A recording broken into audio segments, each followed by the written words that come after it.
Welcome to Burlap Teachers. Enjoy the video. You start by opening Roblox Studio and signing in. Once done, enable Explorer and Properties so you can see game objects. Create a new base plate or open your place, then select Workspace or the object you'll script for. You'll add a script or local script depending on behavior. Right-click the parent object, pick Insert Object, and choose Script or Local Script. This sets the scene and gives you the correct container to attach code to, so your script runs where intended. You now create the code. Double-click the script to open the editor and start typing. Use clear function names and comments to explain why each section exists. Once you write a function, call it with test arguments.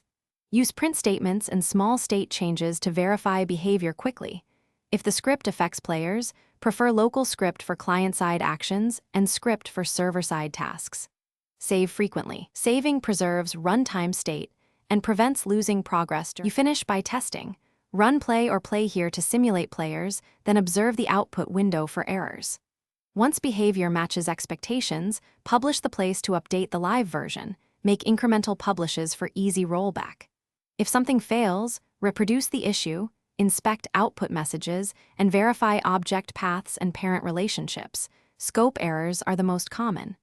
Restart Studio or reinsert the script if needed. Often reparenting or fixing, a nil reference resolves the problem quickly.